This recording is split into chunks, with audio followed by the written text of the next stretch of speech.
નમસ્કાર બાળ મિત્રો, આજનો આપણો ગણિતનો આગળનો એકમ છે સમમેય સંખ્યા.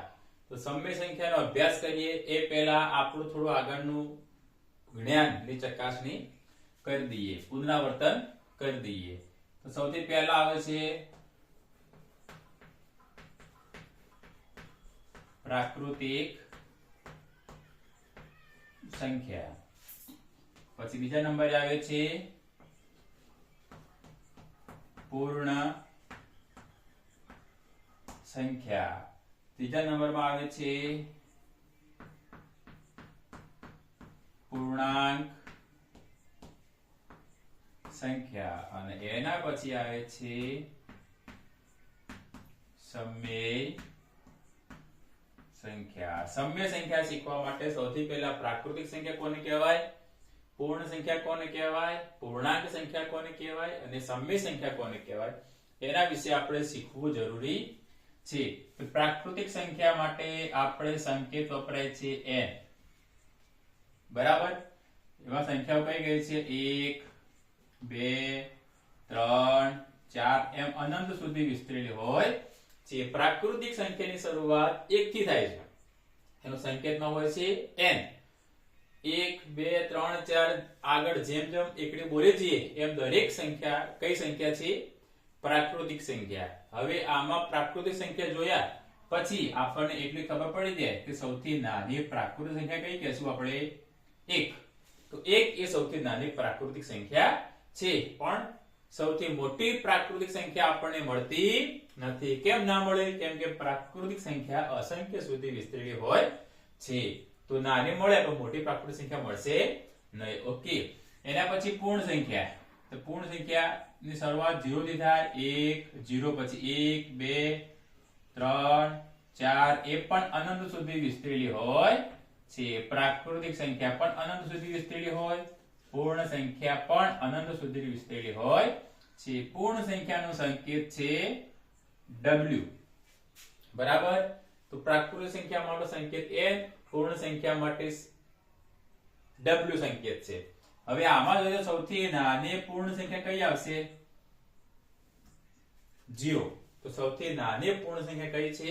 0. એનાથી આગળ 1 2 3 4 એમ બોલી જઈએ તો આગળ અનંત સુધી સંખ્યા આવેલી હોય છે. અને પ્રાકૃતિક સંખ્યાની એમ જ પૂર્ણ સંખ્યામાં પણ સૌથી મોટી પૂર્ણ સંખ્યા મળતી નથી. કેમ કે તે પણ અનંત સુધી વિસ્તરેલી હોય છે. એના પછી પૂર્ણાંક સંખ્યા. તો પૂર્ણાંક સંખ્યામાં શું આવશે? 0 1 2 3 એમ અનંત સુધી વિસ્તરેલી હોય છે. પણ વધારે જોઈએ તો આ બાજુ ઋણ 1 ઋણ 2 ઋણ 3 એમ આ બાજુ પણ અનંત સુધી વિસ્તરેલી હોય છે. તો પૂર્ણાંક સંખ્યાની અંદર આ જ સંખ્યાઓ છે એને કઈ સંખ્યા કહેવાય? ધન સંખ્યા. આને કઈ કહેવાય? ઋણ સંખ્યા. અને આ છે 0. તો પૂર્ણાંક સંખ્યાની અંદર ધન સંખ્યાઓ પણ આવે છે, ઋણ સંખ્યા પણ આવે છે અને 0 નો પણ સમાવેશ થતો હોય છે. તો આ વાત થઈ પૂર્ણાંક સંખ્યા પણ અસંખ્ય સુધી વિસ્તરેલી હોય છે. એના પછી સમમેય સંખ્યા. સમમેય સંખ્યા એટલે આનો સંકેત છે z. પૂર્ણાંક સંખ્યાનો સંકેત કયો છે? z. સમમેય સંખ્યાનો સંકેત છે q. એને q તરીકે દર્શાવવામાં આવે છે. સમમેય સંખ્યા માટે જે સંખ્યાની p અને q એટલે કે p ના છેદમાં q સ્વરૂપે દર્શાવી શકીએ. એટલે p એટલે શું છે? અંશ અને q એટલે છેદ. તો જે સંખ્યાને p અને q સ્વરૂપે દર્શાવી શકીએ એટલે કે pq એટલે કે અંશ અને છેદના સ્વરૂપે દર્શાવી શકીએ એ સંખ્યાને સમમેય સંખ્યા કહેવાય છે. ઉદાહરણ જોઈએ તો 2 ના છેદમાં 3. તો આ એક સમમેય સંખ્યા છે. 4 ના છેદમાં 9. તો સમમેય સંખ્યા જેમાં 2 એ અંશ છે, 3 એ છેદ છે. 4 એ અંશ છે, 9 એ છેદ છે. તો આ વાત થઈ પ્રાકૃતિક સંખ્યા એટલે n, પૂર્ણ સંખ્યા એટલે w, પૂર્ણાંક સંખ્યા એટલે z અને સમમેય સંખ્યા એટલે q. હવે આપણે ભણવાનું છે દરેક સંખ્યાના નિયમો પ્રમાણે. હવે દરેક સંખ્યાના નિયમો. તેમાં સૌથી પહેલો નિયમ છે સંવૃતતાનો નિયમ. સંવૃતતાનો નિયમ આપણે આગળ ભણ્યા હતા કે બે પ્રાકૃતિક સંખ્યા હોય એનો સરવાળો કરીએ તો પ્રાકૃતિક સંખ્યા મળે. બે પૂર્ણ સંખ્યા હોય તો એનો સરવાળો પૂર્ણ સંખ્યા મળે, એ આપણે નિયમ ભણેલા છીએ. તેમાં સૌથી પહેલા પૂર્ણ સંખ્યા, એના પછી પૂર્ણાંક સંખ્યા, એના પછી આવે છે સમય સંખ્યા. તો પૂર્ણ સંખ્યામાં શું છે? સરવાળા અને ગુણાકાર. બરાબર છે? તો જગ્યા રાખીએ વચમાં એટલે ખબર પડે આપણને. બીજો મુદ્દો છે બાદબાકી અને ભાગાકાર. ટૂંકમાં સમજી લઈએ આપણે. સંવૃત્તનો નિયમ પૂર્ણ સંખ્યામાં લાગુ પડે છે ક્યારે? સરવાળા અને ગુણાકાર માટે. પૂર્ણ સંખ્યામાં સરવાળા અને ગુણાકારમાં સંવૃત્તનો નિયમ લાગુ પડે છે. એટલે કે બે પૂર્ણ સંખ્યાઓ હોય તેનો સરવાળો ગુણાકાર કરીએ તો પરિણામમાં આપણને પૂર્ણ સંખ્યા મળે છે. પણ બાદબાકી અને ભાગાકાર કરીએ તો એમાં પૂર્ણ સંખ્યાનો નિયમ સંવૃત્તા પ્રમાણે લાગુ પડતો નથી. બરાબર છે? તો સરવાળા અને ગુણાકારમાં સંવૃત્તાનો નિયમ પૂર્ણ સંખ્યામાં લાગુ પડે છે, જ્યારે બાદબાકી અને ભાગાકારમાં નિયમ લાગુ પડતો નથી. બરાબર છે? એના પછી પૂર્ણાંક સંખ્યા. એના પછી છે પૂર્ણાંક સંખ્યા. તો પૂર્ણાંક સંખ્યાની અંદર સરવાળા, બાદબાકી અને ગુણાકાર, આમાં સંવૃત્તનો નિયમ લાગુ પડે છે. એટલે કે પૂર્ણાંક સંખ્યામાં સરવાળા, બાદબાકી અને ગુણાકારમાં સંવૃત્તનો નિયમ લાગુ પડે છે, પણ ભાગાકારમાં નિયમ લાગુ પડતો નથી. ભાગાકારમાં શૂન્ય સિવાયમાં આ નિયમ લાગુ પડતો નથી. બરાબર છે? એના પછીનો ત્રીજો નિયમ છે સમય સંખ્યા. એના પછીનો આગળનો નિયમ છે સમય સંખ્યા. તો સમય સંખ્યામાં પણ સરવાળા, બાદબાકી, ગુણાકારમાં સંવૃત્તાનો નિયમ લાગુ પડે છે, પણ ભાગાકારમાં આમાં શૂન્ય નહીં આવે. પાછું ભાગાકારમાં નિયમ લાગુ પડતો નથી, જ્યારે સમય સંખ્યામાં ભાગાકારમાં નિયમ લાગુ પડે છે. ક્યારે? શૂન્ય સિવાયમાં. હવે નિયમ બધા સમજી લઈએ કેવી રીતે. શરતોનો નિયમ એમ કહે છે કે બે પૂર્ણ સંખ્યાનો સરવાળો પૂર્ણ સંખ્યા થાય. એ રીતે સરવાળા અને ગુણાકારમાં બે પૂર્ણ સંખ્યાનો સરવાળો કરો, બે પૂર્ણ સંખ્યાનો ગુણાકાર કરો તો જવાબમાં પૂર્ણ સંખ્યા મળે છે. બે પૂર્ણ સંખ્યાનો સરવાળો કરો, બે પૂર્ણ સંખ્યાની બાદબાકી કરો કે બે પૂર્ણ સંખ્યાનો ગુણાકાર કરો તો જવાબમાં પૂર્ણાંક સંખ્યા મળે. પૂર્ણાંક સંખ્યા. બે સમય સંખ્યાના સરવાળા કરો, બે સમય સંખ્યાની બાદબાકી કરો કે બે સમય સંખ્યાનો ગુણાકાર કરો તો પરિણામમાં સમય સંખ્યા મળે છે. એટલે પૂર્ણ સંખ્યામાં સરવાળા અને ગુણાકાર સંવૃત્ત છે. બાદબાકી અને ભાગાકાર તો બે પૂર્ણ સંખ્યાની બાદબાકી અને ભાગાકાર કરીએ તો પરિણામમાં પૂર્ણ સંખ્યા મળતી નથી. એ રીતે પૂર્ણાંક સંખ્યામાં બે પૂર્ણાંક સંખ્યાનો ભાગાકાર કરીએ તો પરિણામમાં પૂર્ણાંક સંખ્યા મળતી નથી, અને સમય સંખ્યામાં બે સમય સંખ્યાનો ભાગાકાર કરીએ તો પરિણામમાં સમય સંખ્યા મળતી નથી. તો આ વાતથી સંવૃત્તાનો નિયમ પૂર્ણ સંખ્યા, પૂર્ણાંક અને સમય સંખ્યા. બરાબર છે? એના પછીનો બીજો નિયમ છે આ વાતથી સંવૃત્તાનો નિયમ. એના પછી બીજો નિયમ છે ક્રમનો નિયમ. બીજો નિયમ છે ક્રમનો. એમાં પણ જોઈ લઈએ પૂર્ણ સંખ્યા, પૂર્ણાંક સંખ્યા અને ત્રીજો છે સમય સંખ્યા. તો આની અંદર પણ સરવાળા અને ગુણાકાર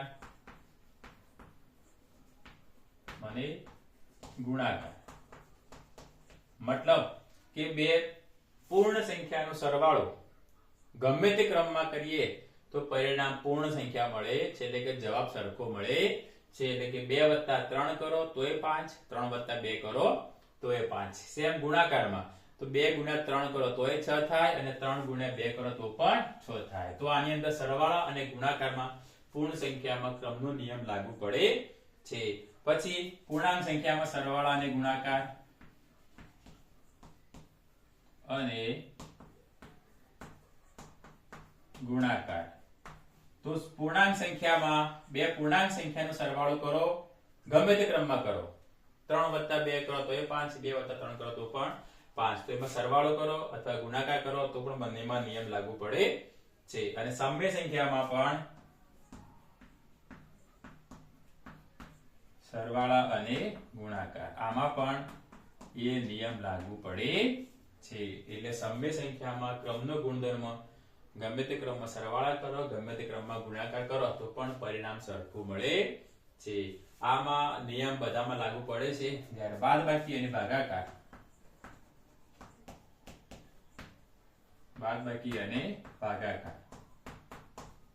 આમાં નિયમ લાગુ પડતો નથી. પૂર્ણ સંખ્યામાં ક્રમના ગુણધર્મો આ નિયમ લાગુ પડતો નથી. સેમ પૂર્ણાંક સંખ્યામાં પણ ભાગાકાર અને બાદબાકી, આમાં પણ આ નિયમ લાગુ પડતો નથી. અને સમય સંખ્યામાં પણ બાદબાકી અને ભાગાકાર, આમાં પણ આ નિયમ લાગુ પડતો નથી. તો પૂર્ણ સંખ્યામાં સરવાળા અને ગુણાકારમાં ક્રમનો નિયમ લાગુ પડે છે. પૂર્ણાંક સંખ્યામાં સરવાળા અને ગુણાકારમાં ક્રમનો નિયમ લાગુ પડે છે. સમય સંખ્યામાં સરવાળા અને ગુણાકારનો ક્રમનો નિયમ લાગુ પડે છે. એટલે સંખ્યાનો ક્રમ બદલે તો પણ પરિણામમાં કોઈ ફેરફાર થતો નથી. જ્યારે બાદબાકી અને ભાગાકારમાં આ નિયમ લાગુ પડતો નથી. એમાં જવાબ બદલાય છે. પૂર્ણાંક સંખ્યામાં પણ ભાગાકાર કરીએ તો પણ પરિણામ બદલાય છે. ક્રમમાં બદલીએ સંખ્યા તો પણ જવાબ બદલાય છે. સમય સંખ્યામાં પણ બાદબાકી અને ભાગાકાર કરીએ, ગમે તે ક્રમમાં કરીએ તો પરિણામ બદલાય છે. એટલે કે ક્રમના ગુણધર્મમાં પણ આ નિયમ લાગુ પડતો નથી. એના પછી આગળ જોઈએ, આ ક્રમનો નિયમ હતો. એના પછી છે જૂથનો નિયમ. આગળ આપણે બધા નિયમ ભણેલા છીએ એટલે ખાલી ટૂંકમાં માહિતી આપી દઉં છું. જૂથનો નિયમ, એમાં પહેલા પૂર્ણ સંખ્યા, પછી બીજું છે પૂર્ણાંક સંખ્યા, અને એના પછી છે સમય સંખ્યા. તો આગળ તો એમ જ અહીંયા સરવાળા અને ગુણાકાર, સરવાળા અને ગુણાકાર, સરવાળા અને ગુણાકાર, આ ત્રણમાં નિયમ લાગુ પડે છે. એટલે કે પૂર્ણ સંખ્યાઓમાં સરવાળા અને ગુણાકારમાં જૂથનો નિયમ લાગુ પડે છે. ઉદાહરણ જોઈ લઈએ આપણે. 2 + 3 + 5 જવાબ આવશે. તો 5 × 8 = 2 10. આપણે જૂથ બદલવાનું છે. અહીંયા 2 + 3 + 5 તો પણ જવાબ આવે 10. તો અહીંયા સરવાળામાં અને ગુણાકારમાં સેમ આ નિયમ લાગુ પડે છે. એટલે આમાં કોઈ ફેરફાર થતો નથી. જ્યારે બાદબાકી અને ભાગાકારમાં આ નિયમ લાગુ પડતો નથી. અહીંયા પણ બાદબાકી અને ભાગાકારમાં આ નિયમ લાગુ પડતો નથી. અને સમય સંખ્યામાં પણ બાદબાકી અને ભાગાકારમાં આ નિયમ લાગુ પડતો નથી. તો આ રીતે આપણે દાખલાની ગણતરી પણ આ રીતે કરી શકતા હોઈએ છીએ. તો એ ફરી જોઈ લઈએ. પૂર્ણ સંખ્યામાં જૂથ માટે સરવાળા અને ગુણાકારમાં જૂથનો નિયમ લાગુ પડે છે. પૂર્ણાંક સંખ્યામાં સરવાળા અને ગુણાકાર માટે જૂથનો નિયમ લાગુ પડે છે. સમય સંખ્યામાં સરવાળા અને ગુણાકાર માટે જૂથનો નિયમ લાગુ પડે છે. પણ પૂર્ણ સંખ્યામાં બાદબાકી અને ભાગાકારમાં જૂથનો નિયમ લાગુ પડતો નથી. પૂર્ણાંક સંખ્યામાં પણ બાદબાકી અને ભાગાકાર માટે જૂથનો નિયમ લાગુ પડતો નથી. અને સમય સંખ્યામાં પણ બાદબાકી અને ભાગાકારમાં જૂથનો નિયમ ગુણધર્મ લાગુ પડતો નથી. તો આ આપણે દરેક સંખ્યાના નિયમો જોઈ લીધા. ક્રમનો નિયમ જોયો, જૂથનો નિયમ જોયો, સમૃદ્ધતાનો નિયમ જોયો. હવે આપણે થોડી વધારે માહિતી મેળવી લઈએ વિરોધી સંખ્યા. આગળ ભણેલા છીએ વિરોધી સંખ્યા. તો કોને કહેશું? 5 + -5 જવાબ આવશે 0. 10 + -10 જવાબ આવશે 0 100 વત્તા માઇનસ 100 તો જવાબ આવશે 0. તો જે બે સંખ્યાનો સરવાળો કરતા પરિણામ 0 મળે છે, અહીંયા આ બે સંખ્યાનો સરવાળો કરતા પરિણામ 0 મળે છે, અહીંયા બે સંખ્યાનો સરવાળો કરતા પરિણામ 0 મળે. તો 5 માઇનસ 5 એકબીજાની વિરોધી કહેવાય, 10 માઇનસ 10 એકબીજાની વિરોધી કહેવાય, અને 100 માઇનસ 100 એકબીજાની વિરોધી કહેવાય. તો જે બે સંખ્યાનો સરવાળો કરતા પરિણામ 0 મળે તો બે સંખ્યાઓને આપણે એકબીજાની વિરુદ્ધ સંખ્યા કહીએ છીએ. આ વાતની વિરુદ્ધ સંખ્યા. હવે એના પછી આવશે વ્યસ્ત સંખ્યા. એના પછી આવશે વ્યસ્ત. તો 3 પંચમાંશ ગુણ્યા 5 તો ત્યાં શું જવાબ આવશે? 5 તરી 15, 5 તરી 15 બરાબર 1. 5 ગુણ્યા 1 પંચમાંશ તો 5 એકા 5 અને જે 5 જવાબ આવશે 1. 1 દશમાંશ ગુણ્યા 10 બરાબર 10 એકા 10 નીચે 10 બરાબર 1. તો અહીંયા પરિણામમાં શું આવે છે? 1 1 1. તો જે બે સંખ્યાનો ગુણાકાર કરતા પરિણામ 1 મળે તો તે બે સંખ્યાઓ એકબીજાની વ્યસ્ત કહેવાય. તો 3 ની પંચમાંશ 3 ના છેદમાં 5 તો શું થાય વ્યસ્ત એની? 5 ના છેદમાં 3 5 તો 1 ના છેદમાં 5 1 ના છેદમાં 10 તો સામે આવે 10. તો આ વાત થઈ વ્યસ્ત સંખ્યાની. બરાબર. તો આપણે આ રીતે દાખલાની ગણતરી કરી શકીએ છીએ. અને એના પછી છેલ્લે છે ગુણાકારનું સરવાળા પર વિભાજન. ગુણાકારનું સરવાળા પર વિભાજન જોઈ લઈએ. ચલો a કૌંસમાં b વત્તા c. તો શું નિયમ લાગુ પડે? a નો ગુણાકાર b સાથે, a નો ગુણાકાર c સાથે. તો ab વત્તા ac. બરાબર. તો a નો b, a અને c. બીજું બાદબાકીમાં પણ આ નિયમ લાગુ પડશે. તો ab ઓછા ac. તો આ રીતે આપણે દાખલાની ગણતરી કરી શકીએ છીએ. હવે આ નિયમ પ્રમાણે આપણે ઉદાહરણ જોઈ લઈએ. ઉદાહરણમાં કેવું આવે છે જોઈ લઈએ. ચલો 3 કૌંસમાં 2 વત્તા 4. તો જવાબ શું આવે? 4 ને 2 6, 6 તરી 18. હવે આ નિયમ પ્રમાણે જવાબ 18 આવે છે જોઈ લઈએ. તો 3 ગુણ્યા 2 3 દુ 6 વત્તા 3 ગુણ્યા 4 4 તરી 12 12 ને 6 18. તો આ નિયમ લાગુ પડે છે. બરાબર છે. બીજો નિયમ જોઈએ. બાદબાકીના દાખલો જોઈ લઈએ આપણે એક. 4 કૌંસમાં 10 ઓછા 3. તો આપણે 10 માં 3 જાય તો 7 ને 7 ચોક 28. બરાબર. 28 જવાબ આવે તો જોઈ લઈએ. તો 4 ગુણ્યા 10 4 દાન 40 ઓછા 4 તરી 12. 40 માંથી 12 જાય તો 28. ઓકે. તો ગુણાકારનું સરવાળા પર વિભાજન પણ થાય છે. ઓકે. Thank you.